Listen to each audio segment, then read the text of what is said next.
Everybody good to go? All righty. First of all, I'd like to thank everybody for being here today for what could be one of the most important decisions that I make as mayor. My top priority is public safety. And I'm acutely aware that the decision that I make today will have an impact on each and every one of the citizens of Shreveport lives. Over the past few weeks, there has been a lot of talk about the selection process and who we think would be the best choice for the chief of police. Trust me when I say I've heard just about every argument around the city. I do not take this decision lightly whatsoever, and I have factored in all those opinions.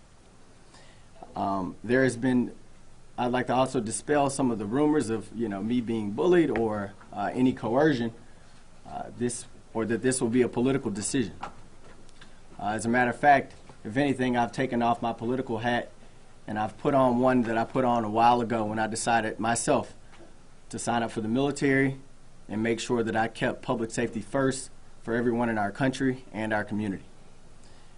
I understand and appreciate that there are good people on every side of this discussion, and if we take the time to really listen, we will realize that many are well-intentioned, and these intentions are our common ground.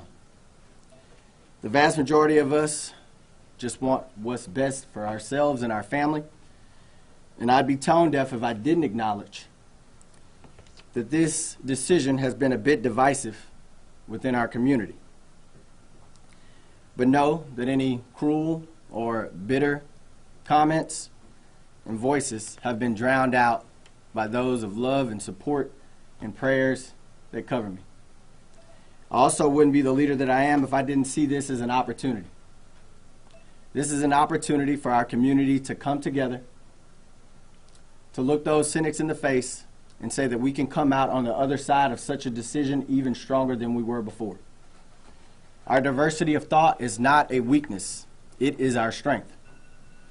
We have to stay mindful and diligent not to be tribal, but to make sure we're communal. And our community is the city of Shreveport. I want an informed and transparent selection process, and during the campaign trail, I told the voting public and the citizens of Shreveport that I would assemble a committee to help me select the next chief of police. And while I'm disappointed that the committee's selections went public before I had the opportunity to deliberate, I'm still extremely grateful for them making themselves available and serving the city of Shreveport in that capacity. When evaluating the candidates for chief of police, there were several things that factored into my decision. I considered the committee's recommendations and interviewed all three candidates. I also consulted with members of the city council, community leaders, and citizens alike. I was looking for a candidate who, one, understood and could implement community-oriented policing, two, would bring innovative ideas to the Shreveport Police Department, and three, who could face and overcome huge challenges with a constrained budget. This was not an easy decision. Each candidate has a distinguished record of service, and we all owe them a debt of gratitude. I'm particularly grateful for their continued service to the city of Shreveport. However, I can only select one candidate, and the candidate that I'm going to select is Ben Raymond. I think he is best suited to be the chief of police and lead Shreveport to being a safer community. He has consistently scored the highest on the civil service exam, with the leading score the past 2 times. But more importantly, he took the helm when the department's leadership was in flux and went on to implement strategies that has afforded us the opportunity to experience a decrease in crime under his leadership. I will be working closely with him to ensure that he makes the city of Shreveport safer for every segment of our community. Please know that I have heard your concerns and will do everything in my power to hold him accountable as you all will hold me accountable. Today, I will ask the City Council to add his appointment to the City Council's agenda and suspend the rules to move forward with his confirmation. I now ask the Police Department to stand with Chief Raymond. We need our men and women in blue behind him 100%, because we know he cannot do this job alone. I encourage the city as a whole to lend him your support and prayers as you have done for me. We are one city, and our city is much safer when we all support our Chief of Police. At this time, I'll invite Chief Ben Raymond to the podium to give his remarks.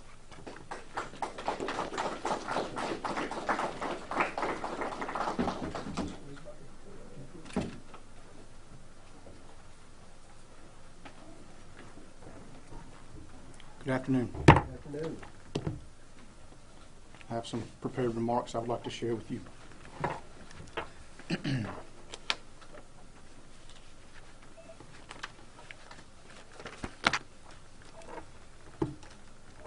I want to start off by saying that I have the utmost respect and admiration for those who chose to apply for this position.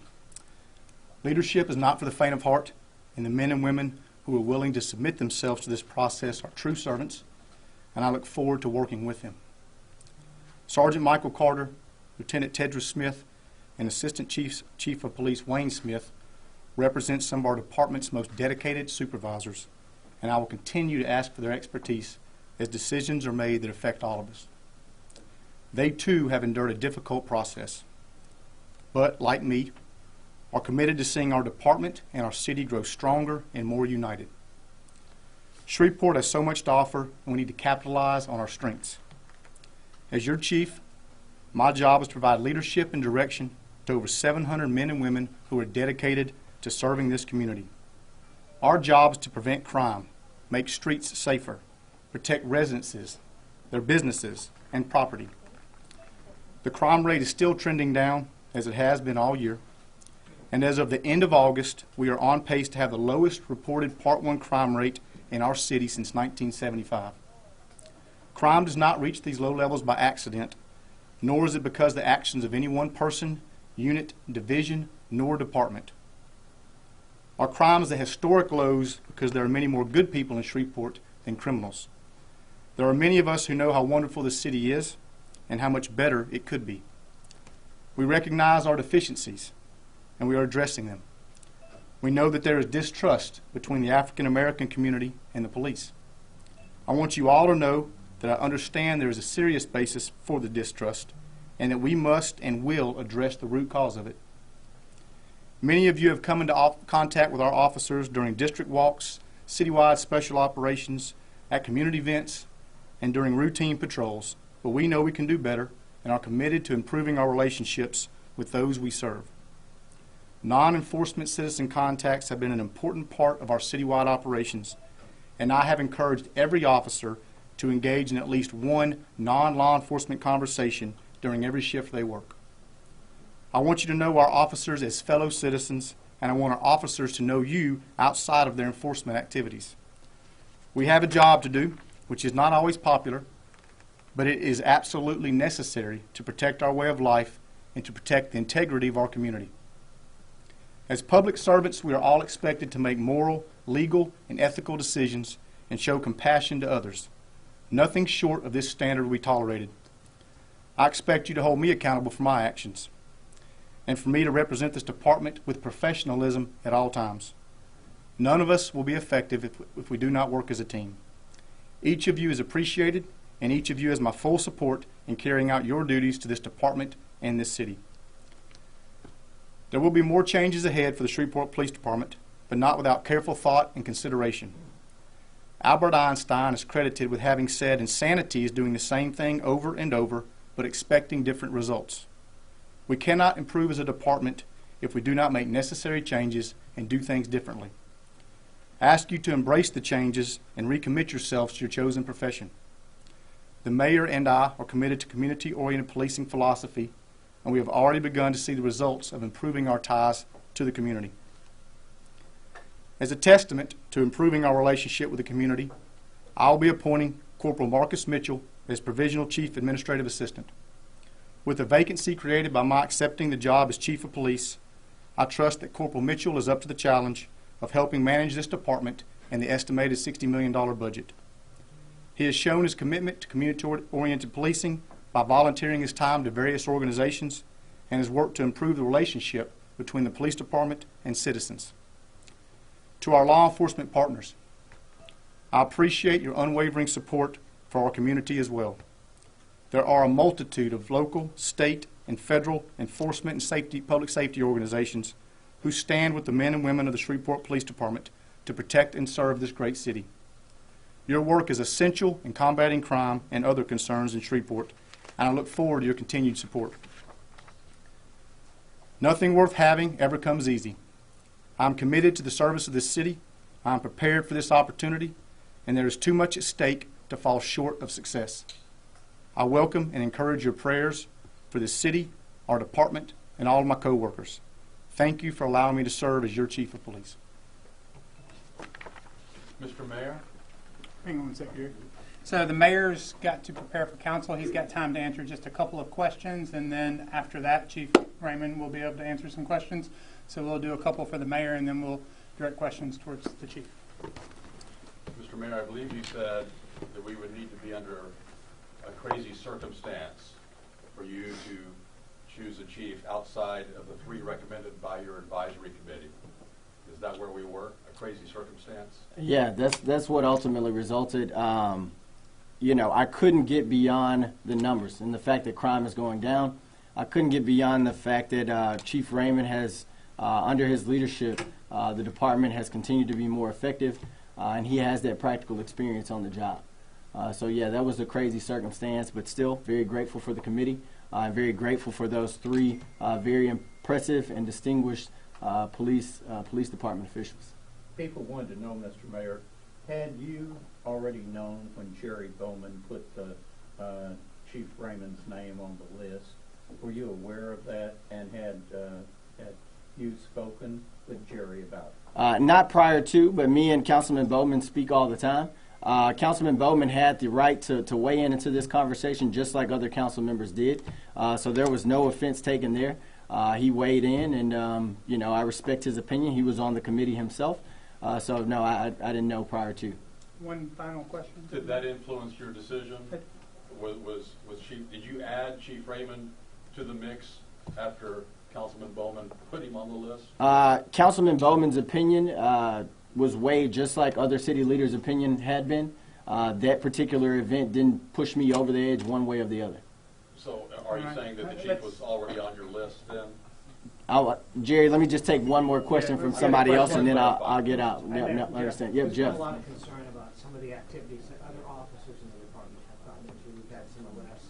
People have wondered about the leadership behind the scenes and the respect that a chief is going to be required to have. Yes. Is that something you all talked about? Jeff, it very much is, and it's something we're going to continue to talk about. As I said in my remarks, I am going to hold Chief Ben Raymond accountable, just like the people of Shreveport are going to hold me accountable. I have a zero tolerance for any improprieties or any kind of corruption within the police department.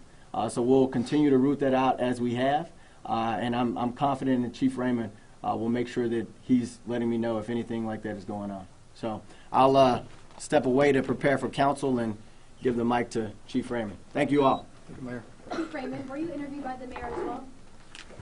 I have been on a 9-month interview process. So the mayor and I talk, if not daily, certainly within every other couple of days, about crime trends and community policing and a number of events. So I think the mayor is well aware of my background and what I brought to the table. But you never had a formal interview then for this selection process? I did not interview the same day that the other three applicants interviewed, if that's what you're asking. But so did you have an interview? Well, again, the mayor and I talk on a almost daily basis, even on weekends. So we've always been had discussion about the direction of the city, about any personnel issues, about our community policing, about our special operations. So I don't think it would be fair to say I did not have an interview. I've probably had more of an interview than anybody else over the last 9 months. Chief, how are you going to take care of the perceived chaos in the department with all that's going on, with officers being put on disciplinary leave, cars leaving the parish over the state of Texas? You have, as you said, perceived lack of credibility with the community. Mm-hmm. Is that going to be a top of your list? Yeah, I don't think I should have a lack of credibility. I think that I should be showing the amount of integrity that I have, that these instances are not going without investigation. Perhaps things are being brought to the forefront that maybe hadn't been brought to the forefront in the past. But I believe I have the utmost of integrity, and I expect my officers to have the same. And you can either make legal, moral, and ethical decisions, or you can pay the consequences, be they criminal or administrative. Chief, we've heard some concerns from officers as far as low morale within the department. Is that something that you're hoping to address now that you have the permanent position as chief? It is, and I can tell you, I don't believe that to be true. I cannot put a number to the number of emails, phone calls, messages I've received over the last few weeks from dozens, if not hundreds, of officers who have told me how supportive they are, how high the morale is at this moment, and how they're thankful for my leadership. And so, certainly, it's been an odd 10 months in the city of Shreveport. So not only do we not have a permanent chief of police, we have not had a deputy chief since February. So I look forward to making that key appointment and get the department to operating on an efficient level that I know we're capable of. That's going to allow me more time to be with the officers and be out in the forefront and make sure that I'm leading by example and that others are following. We're going to do 2 more questions. Is there anyone from an outlet who has not asked a question that has a question? Chief Raymond, you mentioned distrust among the community. You said you're aware of that. Where do you think that falls? What kind of distrust, and particularly, what can you do about it? So the things that I hear are just distrust mainly from the African American community, that the police departments nationally, historically, have been prejudiced and discriminatory toward that class. And so I think that the way to address that is to continue to go to these community events, continue to have these grassroots walks, continue to get out in the community and let people meet Ben Raymond and not Chief Raymond. Share your concerns with me. If we're not aware of the problem, then we can't solve it. And this really takes both sides coming together. This takes police officers willing to engage in those conversations outside of an enforcement action, and it also takes the citizens willing to engage a police officer in that conversation and recognize, hey, this is just Ben wanting to have a conversation. This isn't Chief Raymond, the police officer, wanting to enforce any type of law. And final question? How does it feel? Is this a relief? Is this joy? Can you just sum up your feelings for us? It's been a stressful road. I'm excited about it. I'm excited about the opportunities ahead. And I feel well grounded, having served in this capacity for 10 months. I know what needs to be done. I know where our strengths are. I know where the weaknesses are. I know what my next steps will be. So I'm excited about the opportunity. Thank you so much, Chief. Thank you all very much. So they're going to still leave your name on the parking spaces?